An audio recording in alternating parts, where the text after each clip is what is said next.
ಆಕಾಶವಾಣಿ ವೈದ್ಯಕೀಯ ತ್ಯಾಜ್ಯಗಳ ವಿಲೇವಾರಿ ಕುರಿತು ಶಿವಮೊಗ್ಗದ Sushruta biomedical waste management founder ಆದಂತಹ ಡಾ ಕೆಬಿ ಶೇಖರ್ ಅವರೊಂದಿಗೆ ಸಂವಾದ.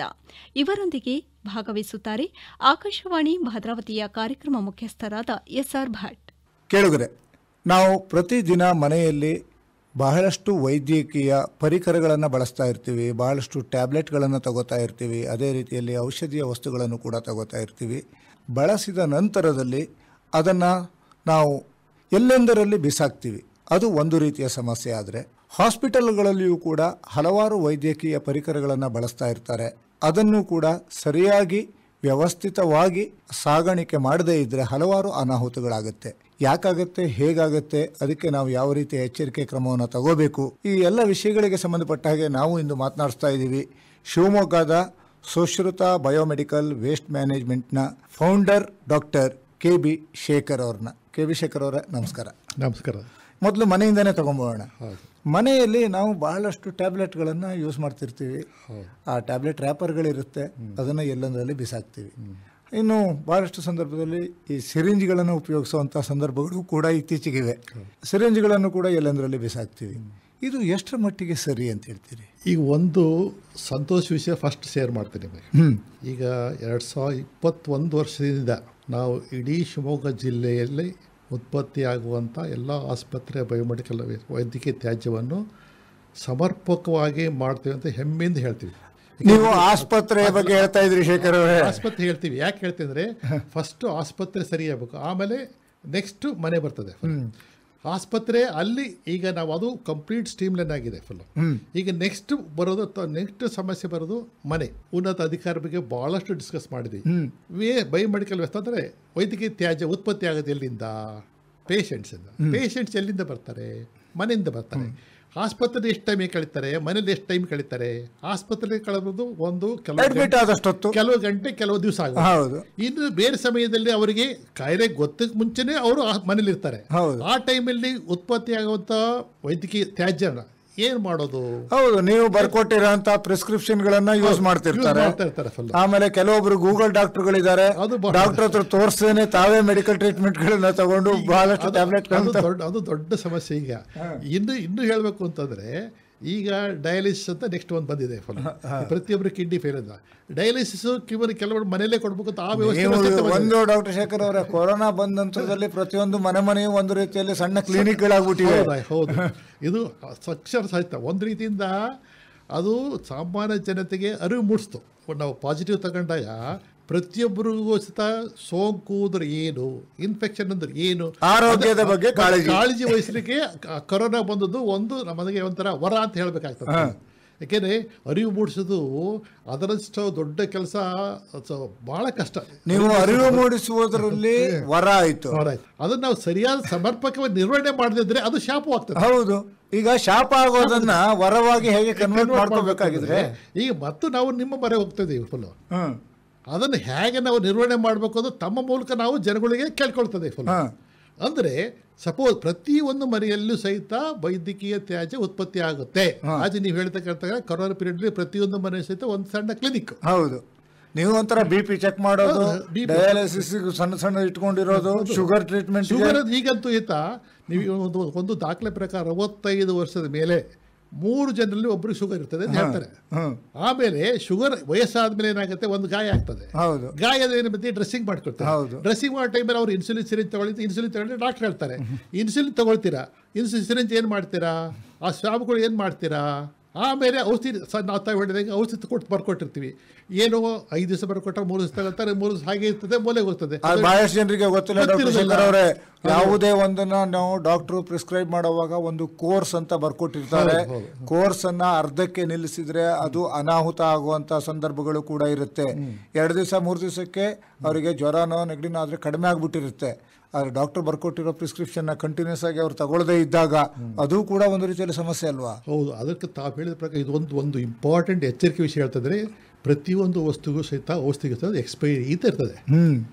That is expiry drugs. ನಿಮ್ಮಲ್ಲಿ ಏನು ಅವಧಿ ಮೀರಿದಂಥ ಯಾವುದೇ ಒಂದು ಔಷಧಿಗಳು ಇದ್ದರೆ ಅದನ್ನು ನಮಗೆ ವರ್ಗಾವಣೆ ಮಾಡಬೇಕು. ನಿಮಗೆ ವರ್ಗಾವಣೆ ಅಂತ ಅಂದ್ಬಿಟ್ರಿ ನಾವೇನು ನಿಮ್ಮ ಮನೆ ಹತ್ರ ಅಥವಾ ನಿಮ್ಮ ಶಿವಮೊಗ್ಗಕ್ಕೆ ತಂದು ಕೊಡೋದಕ್ಕಾಗತ್ತೆ ಡಾಕ್ಟ್ರೆ? ಅದಕ್ಕೆ ಈಗ ಏನು ಮಾಡೋದಂದ್ರೆ ಗ್ರೀನ್ ಟ್ರಿಬ್ಯುನಲ್ ಅಂತ NGT ಅಂತ ಒಂದಿದೆ. ಅದಕ್ಕೆ ಒಂದು ಶಿವಮೊಗ್ಗದಲ್ಲಿ ಒಂದು ರಿವ್ಯೂ ಮೀಟಿಂಗ್ ಅಂತ ಮಾಡಿದರು. ಅದ್ರ ಬಗ್ಗೆ ಏನು ಮಾಡಿದ್ರೆ ಶಿವಮೊಗ್ಗ ಕಾರ್ಪೊರೇಷನ್ ಜೊತೆಗೆ ನಾವು ಜೊತೆಗೆ ಒಂದು ಒಡಂಬಡಿಕೆ ಆಗಿದೆ, ಅಂದರೆ ಒಪ್ಪಂದ ಆಗಿದೆ. ಅವರು ಏನು ಹೇಳ್ತಾರೆ, ಪ್ರತಿಯೊಬ್ಬರು ಮನೆಯವರು 2 ಬ್ಯಾಗ್ ಇಡಬೇಕು. ಅಂದರೆ ಎಲ್ಲೋ ಅಂತ ಕರಿತೀವಿ, ಅಂದರೆ ಸೋಂಕು ಸಹಿತವಾದ ಇದಕ್ಕೆ ಒಂದು ಎಲ್ಲೋ ಬ್ಯಾಗ್, ಸೋಂಕು ಇಲ್ಲದೆ ಇರೋದು ಇನ್ನೊಂದು ಬ್ಯಾಗ್, ಪ್ಲಾಸ್ಟಿಕ್ ಏನಿರ್ಬೋದು. 2 ಪೌಚ್ಗಳನ್ನು ಪ್ರತಿಯೊಂದು ಮನೆ ಮಾಡ್ಕೊಂಡು ಅವರು ಈಗ ಏನು ಹಸಿ ಕಸ ಒಣ ಕಸ ಕೊಡೋದು ಅದ್ರ ಜೊತೆ ಅವೆರಡು ಕೊಡಬೇಕು. ಅವೆರಡು ಕೊಟ್ಟು ಒಂದು ನಿರ್ದಿಷ್ಟ ಒಂದು ಪ್ಲೇಸನ್ನು ನಿಗದಿ ಮಾಡ್ತಾರೆ, ಮಾಡಿ ಅವರು ನಮಗೆ ಹ್ಯಾಂಡ್ ಓವರ್ ಮಾಡ್ತಾರೆ. ನಾವು ಅದನ್ನು ವೈದ್ಯಕೀಯವಾಗಿ ಇದು ಮಾಡ್ತೀವಿ. ಅಂದ್ರೆ ಇದನ್ನ ಪೌರ ಕಾರ್ಮಿಕರು ಕಲೆಕ್ಟ್ ಮಾಡಿ ತಂದು ಕೊಡಬೇಕು ಅಂತ ಹೇಳ್ತೀರಾ? ಹೌದು, ಕಲೆಕ್ಷನ್ ಮಾಡಿ ನಮಗೆ ನಮ್ಮಲ್ಲಿ ಪ್ರತಿಯೊಂದು ಮನೆಗೆ ಹೋಗಿ ಕಲೆಕ್ಟ್ ಮಾಡುವಂಥ ಸಿಬ್ಬಂದಿ ನಮ್ಮಲ್ಲಿಲ್ಲ. ಒಂದು NGO ಆಗಿದ್ದರಿಂದ ನಮ್ಮದು NGO. ಈಗ ನಾವು ಯಾವುದೇ ಒಂದು ಪರೀಕ್ಷೆ ಇಲ್ಲದೆ ನಾವು ಕೆಲಸ ಮಾಡ್ತಿದ್ದೇವೆ. ಒಂದು ಏನಂದ್ರೆ ಆಸ್ ಎ ಸೋಷಿಯಲ್ ಸರ್ವಿಸ್ ಅಂತ ನಾವು ಡಾಕ್ಟರ್ ಆಗಿದ್ದ ನಮಗೆ ಈ ಪ್ರಾಬ್ಲಮ್ ಜಾಸ್ತಿ ಗೊತ್ತಿರೋದ್ರಿಂದ ನಾವು ಚೆನ್ನಾಗಿ ಮಾಡ್ತೀವಿ. ಯಾಕೆ ಬಂತು ಈ ಯೋಚನೆ? ದೊಡ್ಡ ಸಮಸ್ಯೆ. ಈಗ ಎಲ್ಲರೂ ಹೇಳ್ತಾರೆ, ಏನು ಡಾಕ್ಟರ್ ನೀವು ಡಾಕ್ಟ್ರು, ಇದು ಕಸ ವೇಸ್ಟು, ನಿಮಗೂ ಇದಕ್ಕೂ ಸಂಬಂಧ ಏನು?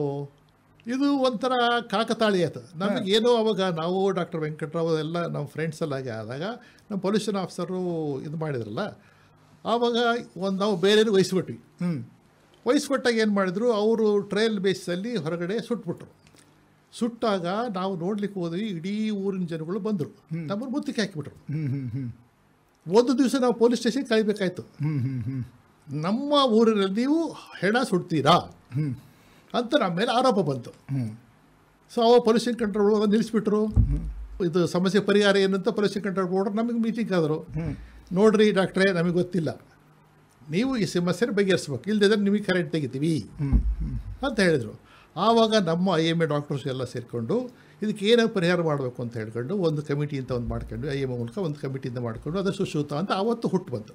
2004ರಲ್ಲಿ ಸುಶ್ರುತ ಅಂತ ಬೈಬಲ್ ಸೊಸೈಟಿಯಿಂದ ಬಂದು ನಾವು ಡೈರೆಕ್ಟ್ ಅಂತ ಮಾಡ್ಕೊಂಡು ಶುರು ಮಾಡಿಕೊಂಡು ಮಾಚೇನಹಳ್ಳಿಯಲ್ಲಿ 1 ಎಕರೆ ಜಮೀನನ್ನು ನಾವಾಗಿ ಕೊಂಡುಕೊಂಡು ಶುರು ಮಾಡಿಕೊಂಡು ಅದು ಸೈಂಟಿಫಿಕ್ ಏನು ಹೇಳ್ತದೆ, ಏನು ಗೈಡ್ಲೈನ್ಸ್ ಬರ್ತದೆ ಅದ್ರ ಪ್ರಕಾರ ನಾವು ವಿಂಗಡಣೆ ಮಾಡಲಿಕ್ಕೆ ಬಂದ್ವಿ. ಅಂದರೆ ಈಗ ಸುಡೋ ಪ್ರಕ್ರಿಯೆ ನಿಂತೋಯ್ತಾಗಿದ್ರೆ? ಇಲ್ಲ, ಸುಡೋದು ಅಂದರೆ ವೈಜ್ಞಾನಿಕವಾಗಿ ಸುಡೋದು ಅಂತ ಕರಿತೀವಿ ನಾವು. ಸುಡೋದು ಅಂದರೆ open burning is crime. Open burning is crime. Scientific burning is allowed only for the time being. Because ಅದಕ್ಕಿಂತ ಉತ್ತಮವಾದ ಒಂದು ವ್ಯವಸ್ಥೆ ನಮಗೆ ಟೆಕ್ನಾಲಜಿ ಇನ್ನೂ ಬಂದಿಲ್ಲ. ಅದು ಬರುವವರಿಗೆ ಮಾತ್ರ, ನಮಗೆ ಮಾತ್ರ ಪರ್ಮಿಷನ್ ಕೊಟ್ಟಿದ್ದಾರೆ, ಬೇರೆ ಯಾರಿಗೂ ಸಹಿತ ಸುಡಲಿಕ್ಕೆ ಅನುಮತಿ ಕೊಟ್ಟಿಲ್ಲ ಗೌರ್ಮೆಂಟ್. ಒಂದಾಗುತ್ತೆ ಡಾಕ್ಟರ್ ಶೇಖರ್ ಅವರೇ, ನೀವು ಅತ್ಯುತ್ತಮವಾದಂಥ ಉದ್ದೇಶದಿಂದ ಈ ಒಂದು ವ್ಯವಸ್ಥೆಯನ್ನು ಶಿವಮೊಗ್ಗದಲ್ಲಿ ಸ್ಟಾರ್ಟ್ ಮಾಡಿದ್ರಿ ನಿಮ್ಮ 2004ನೇ ಇಸ್ವಿಯಲ್ಲಿ. ಅಂದರೆ ಹತ್ರ ಸುಮಾರು ಒಂದು 20 ವರ್ಷ ಆಯಿತು. ಈಗ 20 ವರ್ಷ ಮುಗಿಸಿ ಈಗ 21ರಲ್ಲಿ ನಡೀತಾ ಇದೆ. ಈ ಒಂದು ಸುಶ್ರುತ ಬಯೋಮೆಡಿಕಲ್ ಸೊಸೈಟಿ ಆರಂಭವಾದ ಕಥೆಯನ್ನು ಹೇಳಿಬಿಟ್ರಿ. ಆಸ್ಪತ್ರೆಗಳಿಂದ ನೀವು ನೇರವಾಗಿ ಕಲೆಕ್ಟ್ ಮಾಡ್ತೀರಿ, ಓಕೆ. ಮನೆಯಲ್ಲಿ ನೋಡುವುದಕ್ಕೆ ಭಾಳ ಸಣ್ಣ ಪ್ರಮಾಣದಲ್ಲಿ ಇರ್ಬೋದು. ನಾವು ಹನಿಗೂಡಿದರೆ ಹಳ್ಳ ಅಂತ ಹೇಳ್ತೀವಿ. ಆದರೆ ಪ್ರತಿಯೊಂದು ಮನೆಯಲ್ಲಿಯೂ ಕೂಡ ಈಗ ಪೇಷಂಟ್ಗಳಿದ್ದಾರೆ. ಪ್ರತಿಯೊಂದು ಮನೆಯಲ್ಲಿಯೂ ಕೂಡ ಸಿರಿಂಜ್ ಉಪಯೋಗಿಸುವಂಥವರು ಕೆಲವರಿದ್ದಾರೆ. ಅದಕ್ಕಿಂತ ಹೆಚ್ಚಾಗಿ ಈ ಟ್ಯಾಬ್ಲೆಟ್ಗಳನ್ನು ಯೂಸ್ ಮಾಡೋ ರ್ಯಾಪರ್ಗಳಿರುತ್ತಲ್ಲ, ಅದಂತೂ ಇದ್ದೇ ಇರುತ್ತೆ. ನೀವು ಹೇಳೋದು ಅಕ್ಷರಶಃ ಸತ್ಯ. ಅದಕ್ಕೊಂದು ಉದಾಹರಣೆ ಹೇಳಬೇಕು. ಸಾವಿಲ್ಲದ ಮನೆಗಿಲ್ಲ, ವೈದ್ಯಕೀಯ ತ್ಯಾಜ್ಯ ಉತ್ಪತ್ತಿ ಮಾಡದೇ ಇರೋಂಥ ಮನೆಗಳಿಲ್ಲ. ಅಂದ್ರೆ ರೋಗಿ ಇಲ್ಲದ ಮನೆಗಿಲ್ಲ ಅಂತ ಹೇಳಲೇಬೇಕಾಗುತ್ತೆ. ಈಗಿನ ವಾತಾವರಣದಲ್ಲಿ ಪ್ರತಿಯೊಬ್ಬರು ಒಂದು ದಿವಸ ಕಾಯಿಲೆ ಬಿದ್ದೇ ಬಿಡ್ತಾರೆ. ಕಾಯಿಲೆ ಬಿದ್ದಾಗ ಅವರು ಈ ವೈದ್ಯಕೀಯ ತ್ಯಾಜ್ಯ ಉತ್ಪತ್ತಿ ಮಾಡ್ತಾರೆ. ಈ ವೈದ್ಯಕೀಯ ತ್ಯಾಜ್ಯ ಉತ್ಪತ್ತಿಯಾಗುವುದು ಅನಿವಾರ್ಯ. ಆದರೆ ಈ ವೈದ್ಯಕೀಯ ತ್ಯಾಜ್ಯ ಏನೆಲ್ಲ ಅನಾಹುತಗಳನ್ನು ಮಾಡುತ್ತೆ? ಅನಾಹುತಗಳ ಅಂತಂದ್ರೆ ಅದು ಇಮ್ಯಾಜಿನ್ ಮಾಡ್ಕೊಂಡ್ರೆ ನಿಜವಾಗಲೂ ಇನ್ನೊಂದು ಕರೋನಾ ಆಗ್ಬೋದು. ಸಪೋಸ್ HIV ವ್ಯಾಕ್ಸಿನ್ ಇರ್ತದೆ, ಈಗ ಒಂದು ಡಿಸೆಂಟ್ರಿ ಆಗಿರ್ತದೆ, ಫುಲ್ಲು HPV ವ್ಯಾಕ್ಸಿನ್ ಇರ್ತದೆ, ಕಾಯಿಲೆ ಬಂದದ್ದು HCV ಆಗಿರ್ತದೆ. ಅದು ಒಬ್ಬರಿಂದ ಇನ್ನೊಬ್ಬರಿಗೆ ಬೇಗನೆ ಸ್ಪ್ರೆಡ್ ಆಗ್ತದೆ. ನೋಡಿ, ಕರೋನಾ ಹೇಗೆ ಸ್ಪ್ರೆಡ್ ಆದೈತಾರೆ ಇನ್ನೊಂದು ಸರಿ ವ್ಯವಸ್ಥಿತವಾಗಿ ನಾವು ಅದು ವಿಂಗಡಣೆ ಮಾಡಿದ್ರೆ ಅಥವಾ ವಿಲೇವಾರಿ ಮಾಡದೇ ಇದ್ದರೆ ಇದು ಅನಾಹುತ ಆಗಲಿಕ್ಕೆ ಅನಿವಾರ್ಯ ಆಗ್ತದೆ. ಈಗ ಈ ತರಹ ತ್ಯಾಜ್ಯಗಳನ್ನು ನಾನು ಏನು ಮಾಡ್ಬಿಡ್ತೀನಿ ಅಂತಂದರೆ, ಹೇಗಿದ್ರು ಹಸಿ ಕಸ ಒಣ ಕಸವನ್ನು ಸೆಗ್ರಿಗೇಷನ್ ಮಾಡುವಂಥ ಒಂದು ಪ್ರಕ್ರಿಯೆ ಎಲ್ಲ ಊರುಗಳಲ್ಲಿಯೂ ಇರೋದ್ರಿಂದ ಅದರೊಟ್ಟಿಗೆ ಇದನ್ನು ಹಾಕ್ಬಿಡ್ತೀನಪ್ಪ, ಇದು ವೇಸ್ಟ್ ಅಲ್ವಾ?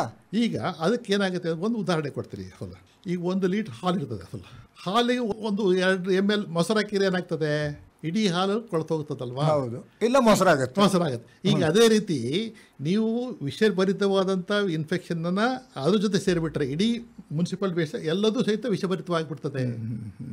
ಈಗ ಒಬ್ಬ ಕಳ್ಳನ ಹಿಡಿದುಕೊಳ್ಳೋಕೆ ಯೂಶಲಿ ಒಂದು ಗಲಾಟೆ ನಡೆದಾಗ ಏನು ಹೇಳ್ತಾರೆ, ಪೊಲೀಸ್ ಏನು ಮಾಡ್ತಾರೆ, ಕಂಟೈನ್ಮೆಂಟ್ ಅಂತ ಮಾಡ್ತಾರೆ. ಅದನ್ನ ಫುಲ್ಲು ಕಾರಣ ಮಾಡಿಬಿಡ್ತಾರೆ. ಯಾಕೆ ಮಾಡ್ತಾರೆ ಅವರು ಅಂದ್ರೆ ಇದು ಒಂದು ರೀತಿಯಲ್ಲಿ ವೈಯಕ್ತಿಕ ಸಮಸ್ಯೆ ಅಲ್ಲ, ಸಾಮಾಜಿಕ ಸಮಸ್ಯೆ ಇದು. ಈ ಇಲ್ಲಿವರೆಗೂ ನಾವು ಏನು ತಿಳ್ಕೊಂಡಿದ್ವಿ, ಇದು ಓನ್ಲಿ ಆಸ್ಪತ್ರೆಗೆ ಅಷ್ಟೇ ಸಂಬಂಧಪಟ್ಟದ್ದು ಅಲ್ಲ. ಇದು ಇಡೀ ಸಮಾಜ, ಪ್ರತಿಯೊಬ್ಬ ನಾಗರಿಕನ ಜವಾಬ್ದಾರಿ ಆಗಬಹುದು. ಯಾಕೆಂದ್ರೆ ಅವರು ಆರೋಗ್ಯ ಇರ್ಬೇಕಾದ್ರೆ ಅವರು ನಮಗೆ ಸಹಕಾರ ಕೊಡಬೇಕು. ನಾವು ತ್ಯಾಜ್ಯವನ್ನ ಫ್ರೀ ಆಫ್ ಕಾಸ್ಟ್ ಅನ್ನ ವಿಲೇವಾರಿ ಮಾಡಲಿಕ್ಕೆ ರೆಡಿ ಇದೀವಿ. ಅಂದ್ರೆ ವೈದ್ಯಕೀಯವಾಗಿ ಕಸ ನಿಮಗೆ ತಂದು ಕೊಟ್ಟರೆ ನೀವು ವಿಲೇವಾರಿ ಮಾಡ್ತೀವಿ ರೆಡಿ ಇದೀವಿ. ಈಗ ನಾವು 2014 ಹೇಳಿದ್ವಿ ಫುಲ್. ಬಟ್ ಆದರೂ ಸಹಿತ ಇನ್ನೂ ಸಹಿತ ಜನ ಅದಕ್ಕೆ ಸ್ಪಂದಿಸ್ತಿಲ್ಲ ಫುಲ್. ಅದಕ್ಕೆ ನಾವು ನಿಮ್ಮ ಮನೆ ಹೋಗಿ ಬಂದಿದ್ದೀವಿ ಫುಲ್. ತಾವುಗಳು ತಮಗೆ ಹೆಲ್ಪ್ ಮಾಡಬೇಕು. ಪ್ರತಿಯೊಬ್ಬರು ಜನಗಳಿಗೆ ಇದರ ಅರಿವು ಎಷ್ಟು ಮೂಡಿಸ್ತಿರೋ ಅದು ನಮಗೆ ಭಾಳ ಹೆಲ್ಪ್ ಆಗ್ತದೆ ಅವಲ್ಲ. ಏಕೆಂದ್ರೆ ನಾವು ಪ್ರತಿಯೊಬ್ಬರು ಮನೆಗೆ ಹೋಗಿ ಮಾಡೋದು ಹೇಳೋದು ಕಷ್ಟ ಆಗ್ತದೆ. ಅದಕ್ಕೆ ಈ ಥರ ಸಾಮಾಜಿಕ ಏನು ಕತೆ ಮೀಡಿಯಾಗಳಿದಾವಲ್ಲ, ಈ ಮೀಡಿಯಾ ಮೂಲಕ ಎಲ್ಲರೂ ಕೇಳ್ಕೊಳ್ತಿದೆ ಫುಲ್ಲು. ಹಾಗೆ ಒಂದಾಗುತ್ತೆ ಡಾಕ್ಟರ್ ಶೇಖರ್ ಅವರೇ, ನಮ್ಮ ಮನೆಯಲ್ಲಿ ಏನು ಒಂದು 2 ರ್ಯಾಪರೋ 3 ರ್ಯಾಪರೋ 1 ಬಾಟ್ಲೋ 2 ಬಾಟ್ಲೋ 1 ಸಿರಿಂಜೋ 2 ಸಿರಿಂಜೋ ತಿಂಗಳಿಗೋ 6 ತಿಂಗಳಿಗೋ ಉತ್ಪತ್ತಿ ಆಗುವಂಥದ್ದು. ಇದನ್ನು ನಾನು ಹೇಗೆ ಡಿಸ್ಪರ್ಸ್ ಮಾಡಬೇಕು? ಅಲ್ಲ, ಅದಕ್ಕೊಂದು ಸಿಂಪಲ್ ಉದಾಹರಣೆ. ಪ್ರತಿಯೊಬ್ಬರು ಅಕ್ಕಪಕ್ಕ ಮನೆಯಲ್ಲಿ ಒಂದು ಕ್ಲಿನಿಕ್ ಇರ್ತಾವೆ. ಆ ಕ್ಲಿನಿಕ್ಗಳಿಗೆ ಕೊಟ್ಟಾಯ್ತಲ್ವಾ? ನಾವು ಎಲ್ಲ ಕ್ಲಿನಿಕ್ಗಳು ಇನ್ಫಾರ್ಮ್ ಮಾಡಿದ್ದೀವಿ ಫುಲ್. ಯಾರೇ ವಸ್ತುಗಳು ಕೊಟ್ಟರೆ ನೀವು ತಗೊಂಡು ಅದನ್ನು ನಮಗೆ ಕೊಡ್ರಿ, we will not charge you. ಅದು ಸಾಮಾಜಿಕ ಜವಾಬ್ದಾರಿಗೆ ನಾವು ನಿರ್ವಹಿಸ್ತೀವಿ. ಅಂದರೆ ಈಗ ಒಬ್ಬ ಸಾಮಾಜಿಕ ಪ್ರಜೆಯಾಗಿ ಅಥವಾ ಸಾರ್ವಜನಿಕನಾಗಿ ನಮ್ಮ ಮನೆಯಲ್ಲಿ ಉತ್ಪತ್ತಿಯಾಗತಕ್ಕಂತಹ ವೈದ್ಯಕೀಯ ತ್ಯಾಜ್ಯಗಳನ್ನು ಹತ್ತಿರದಲ್ಲಿರತಕ್ಕಂತಹ ಒಂದು ಕ್ಲಿನಿಕ್ ಇರ್ಬೋದು, ಆಸ್ಪತ್ರೆ ಇರ್ಬೋದು, ಅಥವಾ ಲ್ಯಾಬೊರೇಟರಿ ಇರ್ಬೋದು, ಯಾವುದೇ ಒಂದು ವೈದ್ಯಕೀಯ ಸಂಬಂಧಪಟ್ಟದ್ದು ನಾನು ತಗೊಂಡೋಗಿ ಕೊಡ್ತೀನಪ್ಪ, ಅವ್ರು ತಗೊಳ್ಳೋದಿಲ್ಲ ಅಂತಂದ್ರೆ ಇಲ್ಲ ಮಾಡ್ತೀವಿ. ಯಾಕೆಂದ್ರೆ ನನಗೆ ಬೇರೆ ಬಗ್ಗೆ ಅಷ್ಟೊಂದು ಅಧಿಕಾರ ಇಲ್ಲ. ನಮ್ಮ ಜುರಿಸ್ಟಿಕ್ಷನ್ ನಮ್ಮದು NGO ಆಗಿದ್ದರಿಂದ ನಾವು ಸ್ವಂತಾಗಿ ಸರ್ವಿಸ್ ಮಾಡೋದ್ರಿಂದ ಪ್ರತಿಯೊಬ್ಬರು ನಮ್ಮ ಕಂಟ್ರೋಲ್ ಇರೋದ್ರಿಂದ ಪ್ರತಿಯೊಬ್ಬರು ನಾವು ಇನ್ಫಾರ್ಮ್ ಮಾಡ್ತೀವಿ. ಪ್ರತಿಯೊಬ್ಬರು ನಮಗೆ ಸಹಕರಿಸ್ತಾ ಇದ್ದಾರೆ. ಬಿಕಾಸ್ ನಾವು ಅವ್ರಿಗೇನು ಬೇರೆ ಏನು ಖರ್ಚು ಇರೋದಿಲ್ಲ. We are not charging them. ಅಂದರೆ ನಮ್ಮ ಸಾರ್ವಜನಿಕರು ಒಂದು ಕೆಲಸ ಮಾಡ್ಬೋದೇನೋ ಡಾಕ್ಟರ್ ಶೇಖರ್ ಅವರೇ, ಒಂದು ಬಾಕ್ಸನ್ನು ಈ ಥರ ತ್ಯಾಜ್ಯಕ್ಕೆ ಅಂತ ಎತ್ತಿಟ್ಬಿಟ್ಟು 3 ತಿಂಗಳಿಗೋ 4 ತಿಂಗಳಿಗೋ ಇಲ್ಲ 6 ತಿಂಗಳಿಗೋ ಆ ಬಾಕ್ಸು ಫಿಲ್ಅಪ್ ಆಗ್ತಿದ್ದಾಗಲೇ ಅದನ್ನು ತೊಗೊಂಡೋಗಿ ಕೊಡ್ಬೋದಲ್ವಾ? ಇಲ್ಲ, ಅಷ್ಟು ಮಾಡೋಕ್ಕಾಗಲ್ಲ. ಯೂಶಲಿ ಯಾವುದೇ ಒಂದು ಸರಿ ನಿಗದಿತ ಮಿತಿ ಒಳಗೆ ಕೊಡಬೇಕಾಗತ್ತೆ. ಇನ್ನು 48 ಅವರ್ಸ್ ಒಳಗಡೆ ಅದು ನಮ್ಮ ಸೇರ್ಬೇಕಾಗ್ತದೆ. ಅಲ್ಲ, ನಾನು ಹೇಳ್ತಾ ಇರೋದು ಚಿಕ್ಕ ಪುಟ್ಟ ರ್ಯಾಪರ್ಗಳಿರುತ್ತೆ. ರ್ಯಾಪರ್ ಅವ್ರಿಗೆ ನಾವು ಹೇಳ್ತಾ ಇರೋದು ಸಿರಿಂಜ್ಗಳು ಇನ್ಫೆಕ್ಷಿಯಸ್ ಅಂದರೆ ಸೋಂಕು ಸಹಿತವಾದ ಬಗ್ಗೆ ನಾವು ಹೆಚ್ಚಿಗೆ ಕಾಳಜಿ ಕೊಡ್ತೀವಿ. ಸೋಂಕು ಸಹಿತವಾದದ್ದನ್ನು ನೀವು 48 ದಿವಸದ ಒಳಗಡೆ ನಮಗೆ ಬರಬೇಕು. ಸೋಂಕು ರಹಿತವಾದ ನೀವು ಹೇಳಿ ಸರಿ ನಿಧಾನ ಕೊಟ್ಟರು ಪರವಾಗಿಲ್ಲ. ಸೋಂಕು ರಹಿತವಾದಂತಹ ವೈದ್ಯಕೀಯ ವಸ್ತುಗಳನ್ನ ಮನೆಯಲ್ಲಿ ಬಳಸ್ತಾ ಇದ್ರೆ 48 ಗಂಟೆಯ ಒಳಗಡೆ ನಾವು ಕೊಡಬೇಕು.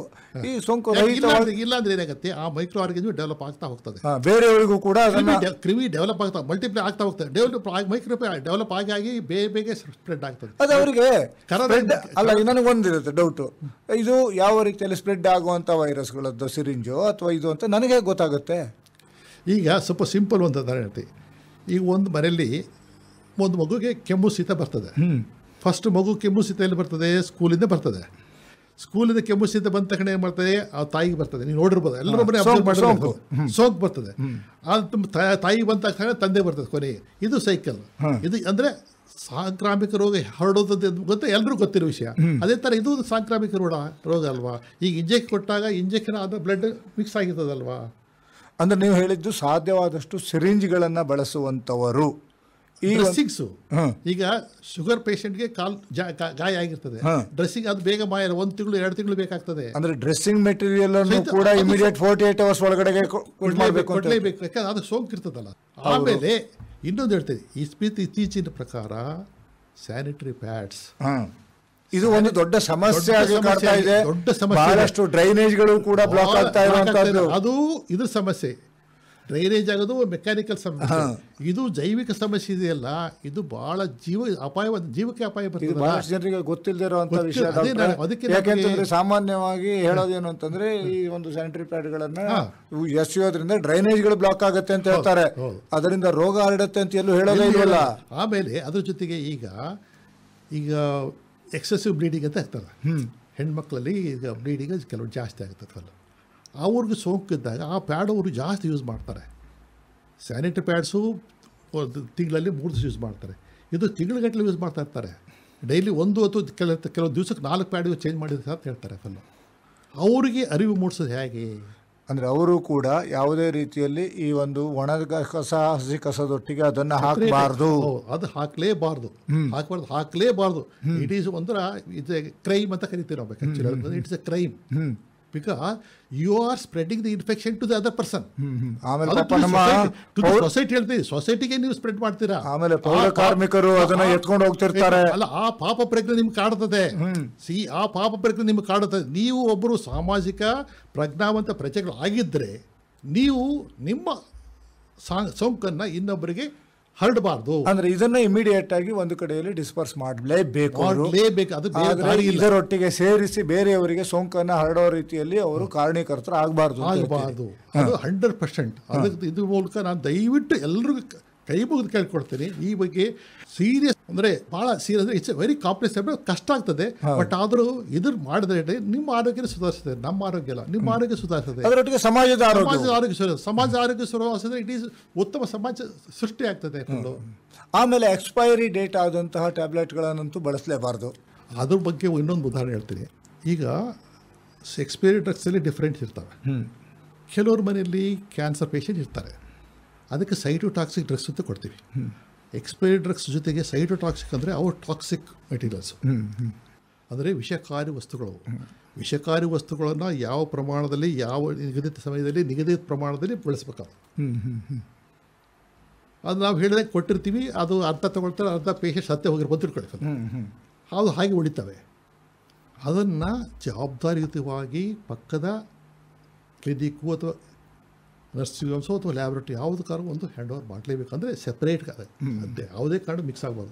ಇದು ಹೈಲಿ ಟಾಕ್ಸಿಕ್, ಅಂದರೆ ಅವು ಕ್ಯಾನ್ಸರ್ ಉತ್ಪತ್ತಿ ಮಾಡುವಂಥ ಗುಣ ಹೊಂದಿರ್ತವೆ. ಗುಣಪಡಿಸುವಂಥ ಔಷಧಿಯೇ ರೋಗಕಾರಕವಾಗಿ. ಸೈಟೋಟಾಕ್ಸಿಕ್ಸ್ ವೆರಿ ವೆರಿ ಹೈಲಿ ಟಾಕ್ಸಿಕ್. ನಿಮ್ಗೆ ಗೊತ್ತಿರ್ಬೋದು, ಈಗ ಯಾರೋ ಒಂದು ಕ್ಯಾನ್ಸರ್ ಪೇಷಂಟ್ ಟ್ರೀಟ್ ಮಾಡಿದ್ರೆ ಕೂದಲೇ ಉದುರು ಹೋಗಿರ್ತದೆ. ಎಲ್ಲ ನೋಡಿರೋ ವಿಷಯಗಳು. ಯಾಕಂದ್ರೆ ಕಿಮೊಥೆರಪಿ ತಗೊಳ್ಳೋದ್ರೆ ಎಲ್ಲ ಕಿಮೊಥೆರಪಿ ಎಲ್ಲ ಓರಲ್ ಡ್ರಗ್ಸ್ ಇರ್ತದೆ ಸರ್.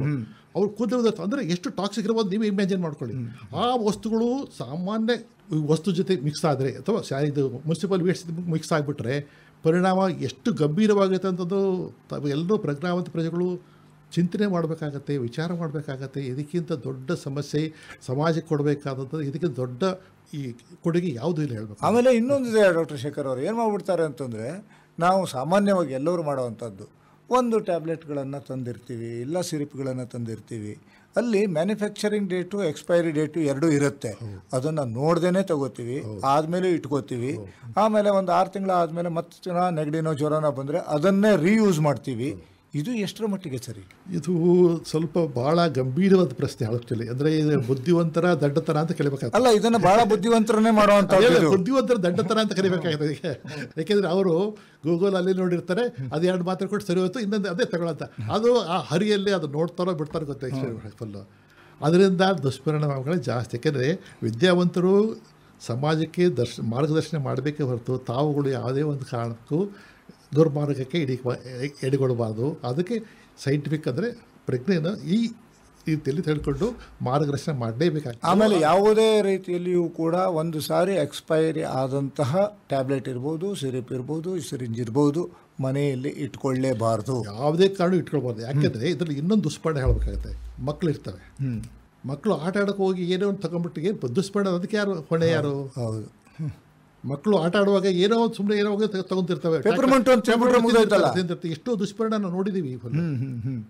ಒಂದು ಸೈಟೋಟಾಕ್ಸಿಕ್ ಡ್ರಗ್ಸ್ ಮನಸ್ಸು ತಗೊಂಡ್ರೆ ಮಗುನ ಪ್ರಾಣ ಹೋಗ್ಬೋದು. ಇಂಥ ದುಷ್ಪರಿಣಾಮ ಆಗಿರೋದು ನೋಡಿದ್ವಿ. ಅದಕ್ಕೋಸ್ಕರ ಔಷಧಿಗಳನ್ನು ಬಳಸುವಾಗ, ಇಡುವಾಗ ಪ್ರತಿಯೊಂದು ನಿಗದಿತ ಸ್ಥಳದಲ್ಲಿ ಇಡಬೇಕು. ನಿಗದಿತವಾಗಿ ಅದರ ಬಗ್ಗೆ ಲೇಬಲಿಂಗ್ ಇರಬೇಕು, ರೆಡ್ ಮಾರ್ಕ್ ಮಾಡೋದು ಬೆಸ್ಟ್, ರೆಡ್ ಮಾರ್ಕ್ ಮಾಡಿ ಇಟ್ಟಿರಬೇಕು. ಅದ್ರ ಬಗ್ಗೆ ಮಕ್ಕಳಿಗೂ ಸಹಿತ ಅರಿವು ಮೂಡಿಸ್ಬೇಕು. ಇದನ್ನ ನೀವು ಮುಟ್ಟಬೇಡಿ, ಇದು ವಿಷಕಾರಿ ವಸ್ತುಗಳು ಅಂತ ಮಕ್ಕಳಿಗೆ ಅರಿವು ಮೂಡಿಸ್ಬೇಕು. ಈಗ ಮೊದಲ ಥರ ಜೋರು ಮಾಡೋದಲ್ಲ, ಈಗಿನ ಮಕ್ಕಳು ಭಾಳ ಬುದ್ಧಿವಂತರು. ಅರಿವು ಮೂಡಿಸಿದ್ರೆ ಅವ್ರು ಮುಟ್ಟಲ್ಲ. ಇದು ಬಹಳಷ್ಟು ಸಂದರ್ಭದಲ್ಲಿ ನೋಡ್ತೀವಿ ಡಾಕ್ಟರ್ ಶೇಖರ್ ಅವರು, ಎಷ್ಟೋ ಸಂದರ್ಭಗಳಲ್ಲಿ ಮನೆಯನ್ನು ಫ್ಲೋರ್ ಕ್ಲೀನ್ ಮಾಡೋದಕ್ಕೆ ಅಂತ ಆ್ಯಸಿಡ್ ಬಾಟ್ಲ್ಗಳನ್ನು ತಂದಿರ್ತಾರೆ, ಇಲ್ಲ ಫಿನೈಲ್ಗಳನ್ನು ತಂದಿರ್ತಾರೆ. ಅದನ್ನು ಈಗ ನೀವು ಹೇಳಿದಂಥ ನಿಗದಿತ ಸ್ಥಾನದಲ್ಲಿ ಇಡೋ ಬದಲು ಎಲ್ಲೆಂದರಲ್ಲಿ ಆ ಬಾಟ್ಲ್ಗಳನ್ನು ಇಡ್ತಾರೆ. ಇದು ಕೆಲವೊಂದು ಸಂದರ್ಭಗಳಲ್ಲಿ ಹಾಸ್ಪಿಟ್ಲ್ಗಳಲ್ಲೂ ಆಗೋದನ್ನು ನೋಡಿರ್ತೀವಿ. ಬಾಯಾರಿಕೆ ಆಗಿರುತ್ತೆ, ಕೆಲವೊಂದು ಆ್ಯಸಿಡ್ಗಳು ನೋಡೋದಕ್ಕೆ ವಾಟರ್ ಥರನೇ ಇರುತ್ತೆ. ಇದು ಕೂಡ ಮಕ್ಕಳ ಕೈಗೆ ಅಥವಾ ದೊಡ್ಡವ್ರ ಕೈಗೆ ಸಿಕ್ಕಿ ಕೂಡಿದ್ರೆ ಏನು ಅನಾಹುತ. ಅದಕ್ಕೆ ನೀವು ಹೇಳಿದಂತೆ ಲೇಬಲಿಂಗ್ ಅಂತ ಕರಿತೀವಿ. ಅಷ್ಟು ನಿಗದಿತವಾಗಿ ಲೇಬಲ್ ಮಾಡಬೇಕಾಗುತ್ತೆ. ಅಂದ್ರೆ ನಮ್ಮಲ್ಲಿ ಏನು ಬಿಡ್ತಾರೆ ಅಂದ್ರೆ ವಾಟರ್ ಬಾಟ್ಲ್ಗಳಲ್ಲೇ ಅದನ್ನ ಸುರಿದಿಟ್ಬಿಟ್ಟಿರ್ತಾರೆ. ಅದೊಂದು ಈಗ ಹಳ್ಳಿ ಕಡೆ ಎಷ್ಟೋ ಸರಿ ಆಗಿದಾವೆ. ಜೈವಿಕ ಪ್ರತಿನಿತ್ಯ ನಡೀತಾ ಇದಾವೆ ವೆಹಿಕಲ್, ಈ ಥರ ದುರಂತಗಳು ನಡೀತಾ ಇದಾವಲ್ಲ. ಅದು ಈಗ ಆ್ಯಸಿಡ್ ಸಹಿತ ಅದು ಕಲರ್ಲೆಸ್ ಇದೆ. ಹೌದು, ನೀರು ಕಲರ್ಲೆಸ್ ಇದೆ ಅಲ್ಲ. ಆ ವಿಷಯವಾಗಿ ಕೆಲವು ಟೈಮ್ ಕಲರ್ಲೆಸ್ ಇರೋದನ್ನ ಬೇಕು ಅಂತ ಕೆಲವರು ರ್ಯಾಪರ್ ಇದು ಮಾಡಿರ್ತಾರೆ.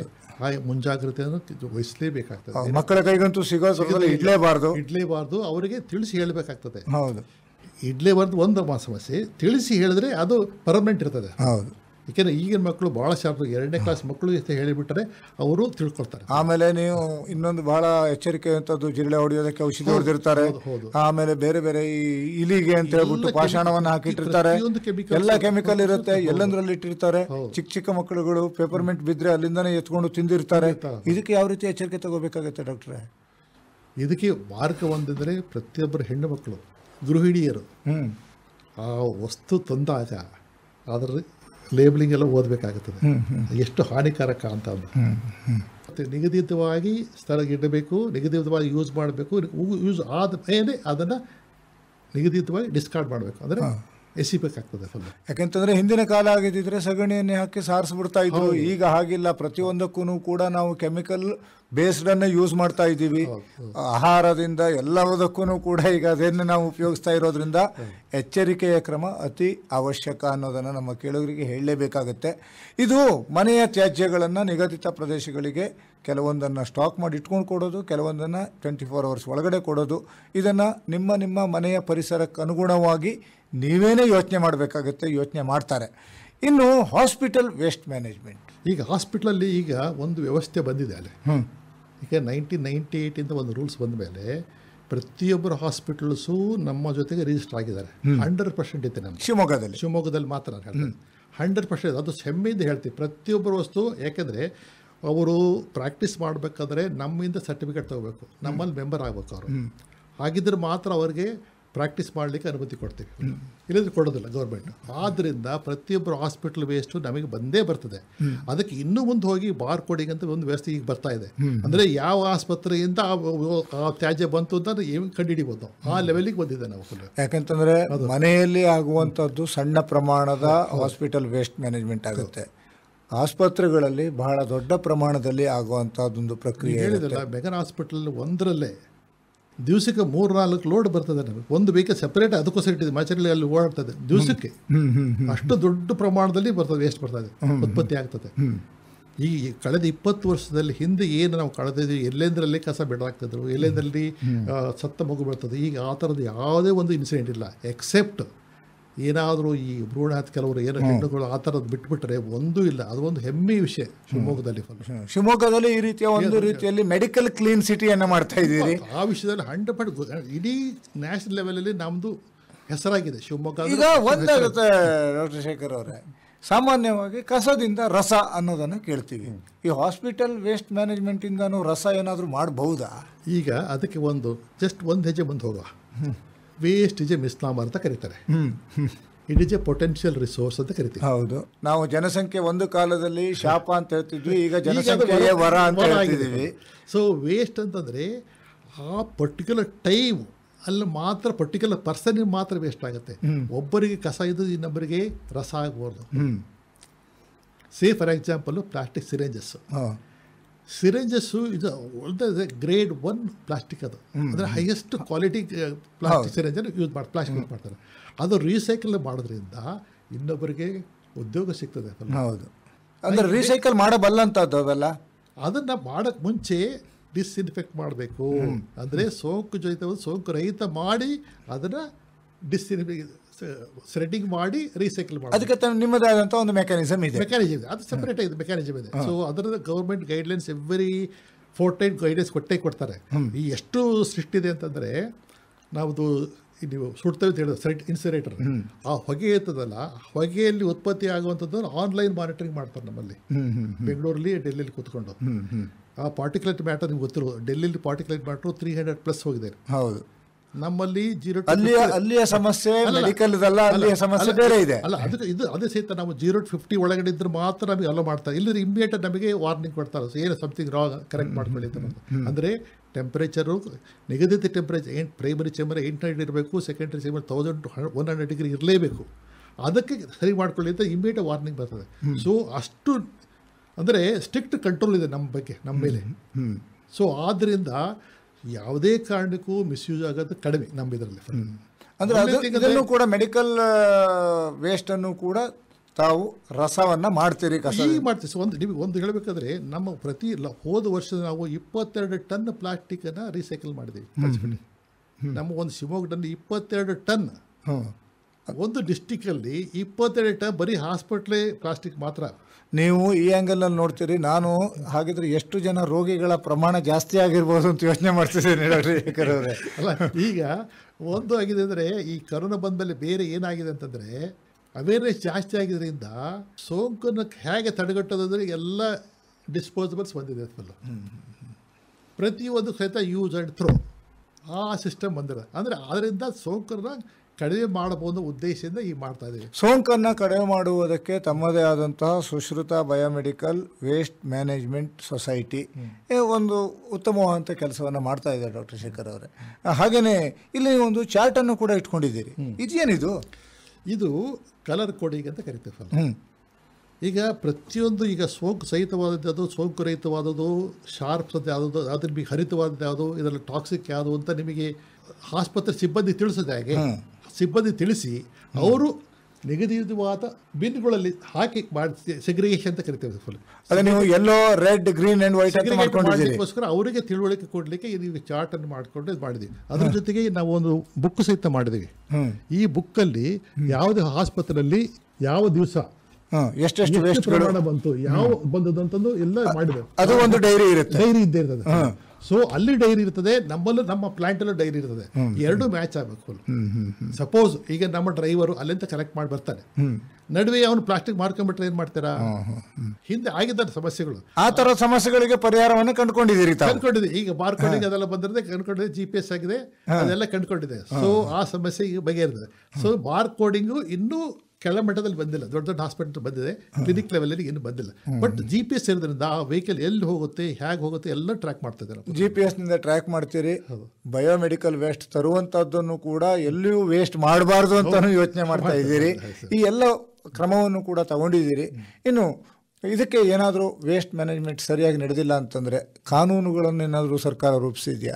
ಇದು ಕಾನೂನು ಅಂದರೆ ಎಷ್ಟು ಸ್ಟ್ರಿಕ್ಟ್ ಇದೆ ಅಂತಂದರೆ, ಎನ್ವೈರನ್ಮೆಂಟ್ ಪ್ರೊಟೆಕ್ಷನ್ ಆ್ಯಕ್ಟಲ್ಲಿ ಎನ್ವೈರನ್ಮೆಂಟ್ ಕಾಂಪನ್ಸೇಷನ್ ಆ್ಯಕ್ಟ್ ಅಂತ ಬಂದಿದೆ. ಅದು ನಮ್ಮಿಂದ ಏನಾದ್ರು ಒಂದು ಉಲ್ಲಂಘನೆ ಆದರೆ ಅದಕ್ಕೆ ಕಾಂಪನ್ಸೇಷನ್ ಆ್ಯಕ್ಟ್ ಅಂತ ಕೋರ್ಟ್ ಗಟ್ಟಲೆ ನಮ್ಗೆ ಹಾಕ್ತಾರೆ. ಅದು ನಿಮ್ಗಾಯ್ತು, ನಮಗೂ ಹಾಕ್ತಾರೆ, ಆಸ್ಪತ್ರೆಗೂ ಆಸ್ಪತ್ರೆಯವರು ಸರಿಯಾಗಿ ಈಗ ಆಸ್ಪತ್ರೆ ಹಾಕ್ತಾರೆ. ಈಗ ಇದು ರೂಲ್ಸ್ ಪ್ರಕಾರ disposal of biomedical, it is the responsibility of the owner, not the Sushruta. ಕಾನೂನು ಪ್ರಕಾರ ಯಾರು ತ್ಯಾಜ್ಯವನ್ನು ಉತ್ಪತ್ತಿ ಮಾಡ್ತಾರೋ ಅವರ ಜವಾಬ್ದಾರಿ, ಡಿಸ್ಪರ್ಸ್ ಮಾಡೋದು ಕೂಡ ಅವರ ಜವಾಬ್ದಾರಿ. ಆದ್ರೆ ನೀವು ಒಂದು ಟೂಲ್ ಆಗಿ ಕೆಲಸ ಮಾಡ್ತೀರಿ, ಓನ್ಲಿ ಫೆಸಿಲಿಟೇಟರ್ ಅಷ್ಟೇ. In between responsibility is not with us, responsibility with the producers. ಅಂದ್ರೆ ಅವರು ತಮ್ಮ ಜವಾಬ್ದಾರಿಯನ್ನು ಸರಿಯಾಗಿ ನಿರ್ವಹಿಸಬೇಕು. ನಿರ್ವಹಿಸದೇ ಇದ್ರೆ ಅವರಿಗೆ ಕಠಿಣವಾದಂತಹ ಶಿಕ್ಷೆಗಳು ಕೂಡ ಇದ್ದೇ ಇರುತ್ತೆ. ಅದು ಎನ್ವೈರನ್ಮೆಂಟ್ ಕಾಂಪನ್ಸೇಷನ್ ಆಕ್ಟ್ ತುಂಬಾನೇ ಸ್ಟ್ರಿಕ್ಟ್ ಇದೆ ಹೇಳಬೇಕು ಅಂದ್ರೆ. ಇಟ್ ಕಮ್ಸ್ ಅಟ್ ಕೆಲವು ಟೈಮ್ ನಾವೇ ಕಟ್ಟಿದೀವಿ. ಕರೋನಾ ಪೀರಿಯಡ್ ಅಲ್ಲಿ ಒಂದು 2 days ನಾವು ಅಪ್ಡೇಟ್ ಮಾಡಿದ್ರೆ 3 lakhs ಫೈನ್ ಆಗ್ತದೆ ನಮಗೆ. 3 days ಡಿಲೇ ಆಯ್ತು. ಅದಕ್ಕೆ ಮಾನಿಟರಿಂಗ್ ಒಂದು ಅಥಾರಿಟಿಯು ಕೂಡ ಇದೆ, ಅದನ್ನು ಮಾಡ್ತಾರೆ. ಈಗ ಆಸ್ಪತ್ರೆಯ ವೈದ್ಯಕೀಯ ತ್ಯಾಜ್ಯ ಇರ್ಬೋದು, ಇಲ್ಲ ಅಂತಂದ್ರೆ ಮನೆಯಲ್ಲಿ ಆಗುವಂತಹ ವೈದ್ಯಕೀಯ ತ್ಯಾಜ್ಯ ಇರ್ಬೋದು. ಇದರ ಬಗ್ಗೆ ಬಹಳಷ್ಟು ಕಲ್ಪನೆಯನ್ನು ನಮ್ಮ ಕೇಳುಗರಿಗೆ ಕೊಟ್ಟಿದ್ದೀರಿ ಡಾಕ್ಟರ್ ಶೇಖರ್ ಅವರೇ. ಕೊನೆಯದಾಗಿ ನಮ್ಮ ಕೇಳುಗರಿಗೆ ಏನು ಹೇಳ್ತೀರಿ? ಇದು ಒಂದು ಸಾಮಾಜಿಕ ಜವಾಬ್ದಾರಿ. ಬರೀ ಆಸ್ಪತ್ರೆಯವ್ರದ್ದೇ ಮಾಡ್ತಾರೆ ಅಂತ ಒಂದು ಮಾಡುವ ಕಾಲ ಹೋಯ್ತಿದೆ. ಈಗ ಪ್ರತಿಯೊಬ್ಬರ ಮನೆಯಲ್ಲೂ ಸಹಿತ ರೋಗಿಗಳು ಇದ್ದೇ ಇರ್ತಾರೆ. ರೋಗಿಗಳಿದ್ದ ಮೇಲೆ ಜೈವಿಕ ತ್ಯಾಜ್ಯ ಉತ್ಪತ್ತಿ ಆದೇ ಆಗುತ್ತೆ ಫುಲ್ಲು. ಆ ಉತ್ಪತ್ತಿಯಾಗೋ ತ್ಯಾಜ್ಯವನ್ನು ಕಾನೂನು ಚೌಕಟ್ಟು ಏನು ಹೇಳ್ತದೆ ಅದರ ಪ್ರಕಾರ ವಿಂಗಡಣೆ ಅಥವಾ ವಿಲೇವಾರಿ ಮಾಡೋದು ಒಳ್ಳೆಯದು. ಅದಕ್ಕೆ ಸುಶ್ರುತ ಸದಾ ಸಿದ್ಧವಾಗಿದೆ. ಶಿವಮೊಗ್ಗದಲ್ಲಿ ಸುಶ್ರುತ ಸಿದ್ಧವಾಗಿದೆ, ನಿಮಗೆ ತಂದುಕೊಡ್ಲಿ. ಇಲ್ಲ ಆಸ್ಪತ್ರೆಗೆ ಕೊಟ್ಟು ಆಸ್ಪತ್ರೆಯ ಮುಖಾಂತರ ನಿಮ್ಮ ಸೊಸೈಟಿಗೆ ಬಂದರೂ ಕೂಡ ಈ ಆಸ್ಪತ್ರೆಯ ತ್ಯಾಜ್ಯಗಳನ್ನು, ವೈದ್ಯಕೀಯ ತ್ಯಾಜ್ಯಗಳನ್ನು ತಾವು ನಿರ್ವಹಿಸ್ತೀರಿ. ಅದನ್ನು ವ್ಯವಸ್ಥಿತವಾಗಿ ಒಂದು ಬರ್ನ್ ಮಾಡೋದ್ರ ಮುಖಾಂತರನೋ ಅಥವಾ ರೀಸೈಕಲ್ ಮಾಡೋದ್ರ ಮುಖಾಂತರ ನೀವು ಅದನ್ನು ವ್ಯವಸ್ಥಿತವಾಗಿಯೇ ಡಿಸ್ಪೋಸ್ ಮಾಡ್ತೀರಿ. ಇದು ಆಗಲಿ. ಆದರೆ ಕೇಳುಗರೆಲ್ಲರಿಗೂ ಜಾಗೃತಿ ಇರಲಿ. ಯಾವುದೇ ಮನೆಯಲ್ಲಿ ಈ ತರಹದ ತ್ಯಾಜ್ಯಗಳು ಕಂಡು ಬಂದಾಗ ಅಥವಾ ಉತ್ಪತ್ತಿಯಾದಾಗ ಹತ್ತಿರದಲ್ಲಿರತಕ್ಕಂಥ ಆಸ್ಪತ್ರೆಗೆ ಅದನ್ನು ಕೊಡಲಿ ಅನ್ನೋ ಆಶಯದೊಂದಿಗೆ ನಮಸ್ಕಾರ, ಧನ್ಯವಾದ. ನಮಸ್ಕಾರ. ವೈದ್ಯಕೀಯ ತ್ಯಾಜ್ಯಗಳ ವಿಲೇವಾರಿ ಈ ಕುರಿತು ಶಿವಮೊಗ್ಗದ ಸುಶ್ರುತ ಬಯೋಮೆಡಿಕಲ್ ವೇಸ್ಟ್ ಮ್ಯಾನೇಜ್ಮೆಂಟ್ನ ಫೌಂಡರ್ ಆದಂತಹ ಡಾಕ್ಟರ್ ಕೆಬಿ ಶೇಖರ್ ಅವರೊಂದಿಗೆ ಸಂವಾದ ಕೇಳಿದಿರಿ. ಇವರೊಂದಿಗೆ ಆಕಾಶವಾಣಿ ಭದ್ರಾವತಿಯ ಕಾರ್ಯಕ್ರಮ ಮುಖ್ಯಸ್ಥರಾದ ಎಸ್ಆರ್ ಭಟ್. ಕಾರ್ಯಕ್ರಮ ಆಕಾಶವಾಣಿ ಭದ್ರಾವತಿ ಕೇಂದ್ರದಿಂದ ಮೂಡಿಬಂದಿತು.